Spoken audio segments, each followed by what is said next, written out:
So we are going to continue with our cell biology, and today we are going to take part 12 in which we are going to deal with cytoplasm, intro and composition. So I'm glad to inform you that finally the interesting part of cell biology has begun in all the organelles. So it is by me, obviously you know me, Dr. Prajata Rao. So what is cytoplasm? Cytoplasm, it is a fluid that fills a cell. So scientists used to call it the fluid protoplasm. Early on they did not know the term cytoplasm, so they just used to use one term, which was protoplasm.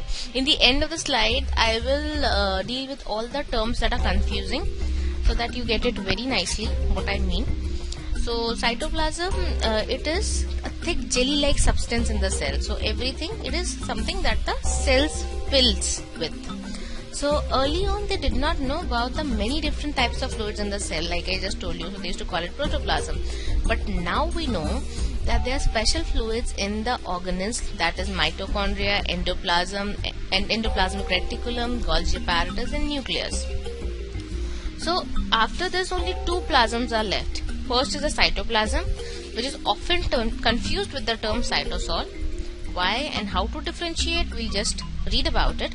And the other is nucleoplasm, which we covered in the last video, that is cell biology part 11. It is the fluid in the nucleus. So each of these fluids have a very different composition. Another important part is that the cytoplasm is about 80% water and usually colorless in nature. So protoplasm is there, nucleus is there which has nucleoplasm, and cytoplasm is the liquid surrounding the nucleus. Okay. So what is the difference between the cytoplasm in a prokaryotic and an eukaryotic cell? So in the prokaryotic cells, we know it very well that there is no cell nucleus. So because there is no cell nucleus, so everything in the cell is in the cytoplasm itself. So see, this is cytoplasm and there is nothing in the cell. Whereas in a eukaryotic cell, everything outside of the nucleus is cytoplasm. And what is the fluid inside the nucleus, like we just discussed, is known as nucleoplasm. I hope I am making myself clear here. So the cytoplasm has three parts. First part is cytosol, and of cytosol, cytoskeleton is a part. Okay.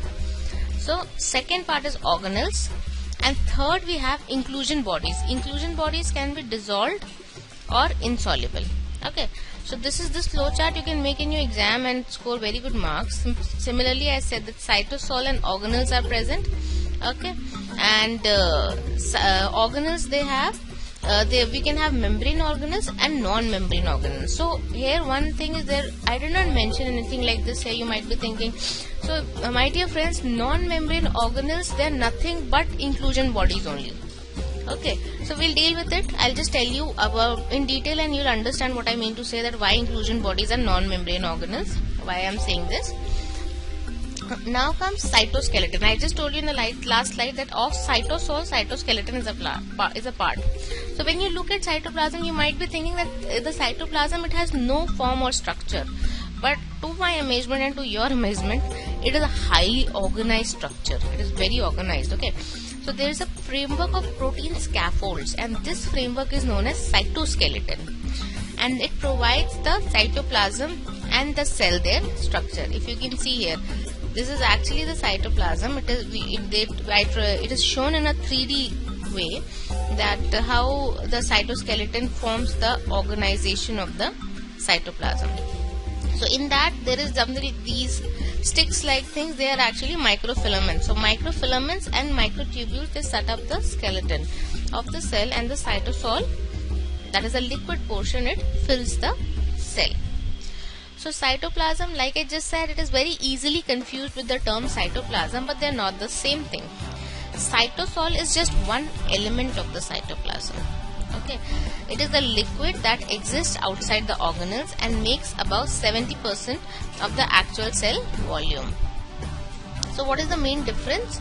Earlier scientists thought molecular composition of cytosol was very simple, but since then they have learned a lot about it. And moving on to the difference of the both, cytoplasm, like I just told you, it has organelles and cytosol, whereas the cytosol, it makes up of about 70% of the cell volume, and it is composed of much more things than the cytoplasm itself. So the cytosol is a mixture of water, salt, cytoskeleton, protein filaments, soluble proteins and salts. And there are many other ions, and these are the ions that are there. Okay. Now comes the second part, that is organelles. So organelles, the term literally means membrane bound structures inside the cells. They all have their specific functions, and the various organelles will deal in the later lectures. I don't want to dwell about it. It is mitochondria, endoplasmic reticulum, etc. and etc. Okay. Coming down to inclusion bodies, I just told you that they are non-membrane organelles. So if you read here, non-living elements that lack membranes and metabolic functions. I hope you get my point, that they don't have a membrane and they are organelles. Okay, they exist inside the cytosol. Most common inclusion bodies are lipid droplets, crystals, pigments and glycogen. So lipid droplets is of more importance to us. Why? Because they are more common and it is a way of cell survival. Okay, there's spherical droplets composed of lipids and proteins that are used in both prokaryotes and eukaryotes as a way of storing lipids, and this is used in the in any emergency. This can be used in any emergency condition. However, the lipid droplets are more in the adipocytes. What are adipocytes? See, whenever you hear the term adipose, that means fat. Eyes closed, it means fat. So adipocytes, sites, whenever you hear the term sites, eyes closed, it means cells. So that is fat cells. Okay? You can break it down and you can understand. You never need to learn anything. Okay? So which are specialized lipid storage cells, but they are also found in other range of cells. So this is like, these are the lipid droplets. And on the bigger diagram, you can see it very clearly here, a lipid droplet. Okay? So like I told you, I'll be dealing with the various terminologies. So if you have heard, we discussed what all? We discussed protoplasm, we discussed cytoplasm, we discussed nucleoplasm, and we discussed cytosol. So nucleus has nucleoplasm, okay, and cytoplasm has cytosol, and both of them together are known as what? Protoplasm.